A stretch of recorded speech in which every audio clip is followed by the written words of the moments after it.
What's up YouTube? For tonight's video I have a full Zelda team. This was suggested a few videos back by Kanto fan, so congratulations, I'm doing your team now. I haven't had internet for the last couple of days, so I apologise for no uploading, but that was the reason. If you'd like to see your theme team in this video, all you have to do is leave a comment below in the comment section, and if it gets the highest thumbs up comment, I will definitely do it. Since I haven't been on the internet for a couple of days, I'm a little bit behind on the teams. I think I've got about 2 more, then I'm up to date with all the ones that have won. If you did get a high rated one and you didn't win, just let me know in the comments and I will get back to you as well. Okay, this was an interesting team to use as well, and I haven't used Mega Gallade yet, so I thought I'd use him for this one. It'd be pretty cool. I've had a couple of battles with this one. I'd say this one was probably the most battle I enjoyed. Well, there were parts that I didn't enjoy, but it was probably the most enjoyable one that I had. Okay, so we got Carbink as my lead. Carbink doesn't have too many moves, really, so just making it a screener, and that's really all it's going to be doing. But it's got one cool little move that I want to try out as well.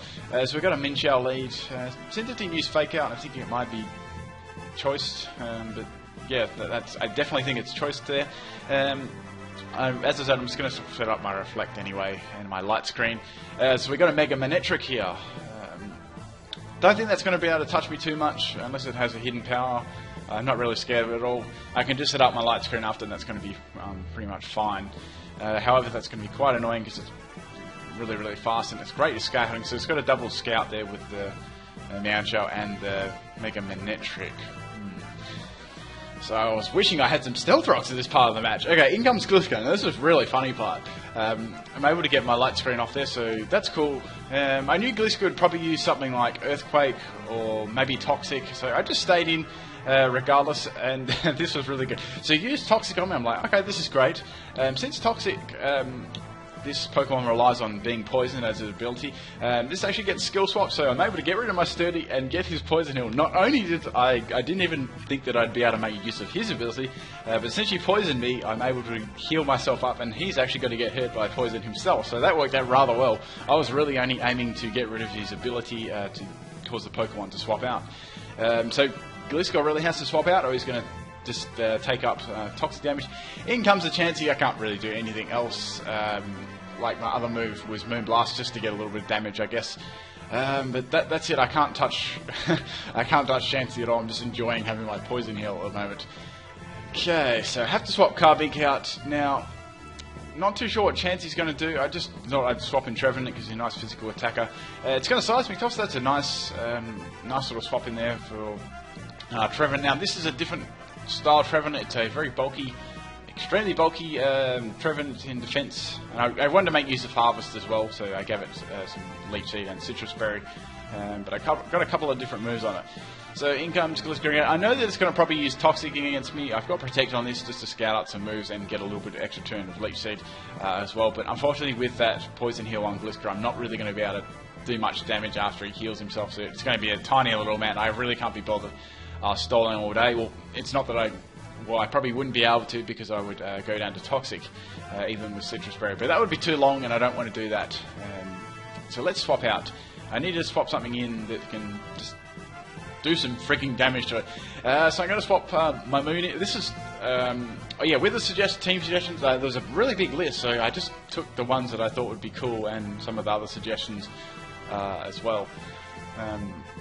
So I was thinking, well, maybe, like, they're probably not going to stay in because this is a very specially Pokemon, so I've actually got specs on this, so I just went for Psyshock because I thought maybe they'll swap out. Well, I don't think they'll probably swap their Gliscor because Lunestone does have Ice Beam. I do actually have Ice Beam on this set, so that was great to get some Psyshock damage on Chansey, but Chansey's just able to tank that anyway, just due to Everlight, which sucks.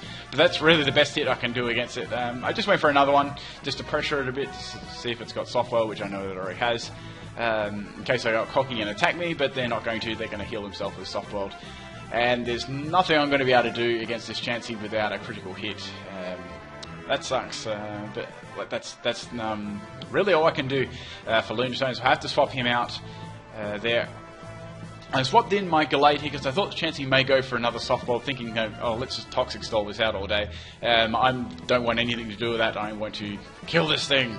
Now, I knew Gliscor would be a good swap in for me because I can sponge all those fighting type moves. So I had to, unfortunately, I'm really kicking myself because I could have had an Ice Punch on this thing, and I'm probably going to just swap that onto this. I've got Sword Dance on this. You have to make it. I guess you have to make it the choice between if you want Sword Dance or the extra move. Unfortunately, the best thing I knew that it was swapping. I could hit it was Psycho Cut, but it didn't really do much to it even then. I'm actually running Jolly on this thing too, so that's even giving it a little bit less power. So I have to deal with Gliscor a different way. I've got my Galvantula here. This was the only other option to take Gliscor out. So I just swapped into the Toxic. I knew it obviously would Toxic. Not too sure if it was other move. Most of them run Earthquake. That was my. That's what I'm pretty sure it would have, or just Sub or something like that. They're really annoying. So I've got HP Ice on this thing. I was a little bit surprised it swapped. It's actually stayed into this because the only reason I'd be swapping Galvantula in was to use Hidden Prowess. But that was nice getting rid of that thing because that was really annoying. Yeah, really annoying. If you first click, you'll know it's a real pain in the ass. Okay, out comes Espeon. Now I was thinking, well, I've got the type advantage, but even though that I've got the type advantage, it actually outspeeds Galvantula by a couple of points in speed, so I'm going to go down to the Psychic there, which sucks. I didn't have lots of things I wanted to swap into that either with this team. It was a little bit all over the place as well. Okay, so Espeon doesn't want any of that. This thing can also have Shadow Sneak, so maybe they thought they'd swap in to Mienshao. So anyway, regardless, it was fine. I just went for knockoff, and this was a really, really good knockoff because I was able to get a crit there, which probably didn't really matter because it has a regenerator probably. And but the main thing there was getting rid of that Choice Scarf and taking Mienshao out. That crit, it would have one-shot it regardless with crit or anything. So two crits there didn't really actually matter at all. Speaking of crits, we'll see. Anyway, Espeon is going to come in again and Psychic me. I think that could have been a speed type and it crits me. I definitely think that mattered there. I did the damage health and I'm pretty sure that mattered. Glade actually has quite decent special defense base. Okay, anyway, I swap in Deku Tree. I'm just going to try and do something against this thing. Shadow Ball hits me really hard. I just live there.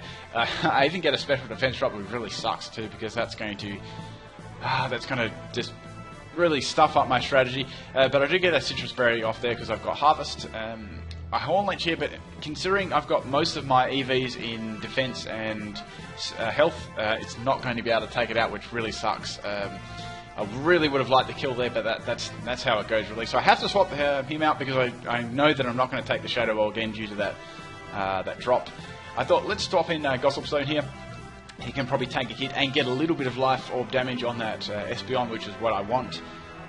Even if I have to sacrifice him, that's alright because he doesn't have much presence. He doesn't have any presence at all, he's really just setting up screens and annoying the other person with skill swap. So Psychic is going to take me out, unfortunately. I'm not going to be able to live that and get a screen up, but that was pretty much the use there for Carving to take that Espeon out with life orb damage. Now, I got this Manectric left, which I have no idea what I'm going to do against. I was really betting on my Gallade being still alive. Now, Manectric has got Intimidate, obviously, it's Mega Manectric. I just protected in case it had like a fire move like Flamethrower. I was pretty scared of that because I was very defensive. So it's got Overheat. That's definitely going to take me out for sure. So I've got my Dust Skull here. My Skull Kid, and this is a very specially defensive set. So I ran that with my Trevenant. I thought it worked alright, except a Ghost Pokemon would just completely destroy them, but that's how it is. So it takes that Overheat really nicely there, and I'd say it'd be able to take a Thunderbolt quite easily too. So that Volt switches me, it does a little bit of damage there. I decided to go for Pain Split instead of just Nightshade to just get a little bit of health back, and as well get a little bit of damage on that Talonflame. Now, since I'm not physically defensive, I have got Everlight, yes, but its health is really rather poor, and I get critted there, which really sucks. So I think I would have just lived that quite badly. I was really disappointed because two of those crits, the Mega Gallade, and that really actually mattered, but that's how the game goes. So I've got my Trevenant here.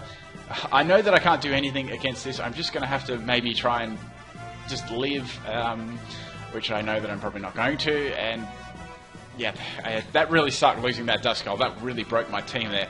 Talonflame gets loads of recoil there, so my last poke here is Lunatone, Specs Lunatone. I've just decided to go for the Psyshock here, so I knew that I'd live this. It could be banded as well, but what do you know, I get credit again. So that was freaking 3 crits in a row, my god. The Talonflame does actually die to recoil, so I ended up in the end with quite a respectable score against that team, so I was pretty happy with that one. Some of those crits really did matter, but you know, that's how it goes sometimes. You can get them your way, or they can go against you.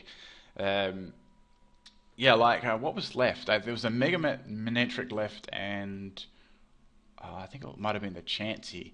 Yeah, I was hoping to just wear that Chansey down, but in the end, and I didn't really have a plan for Mega Manectric, but anyway, it was a fun battle, and some frustrating crits, but it was good. It was good playing around with that Glisker at the start. I enjoyed that.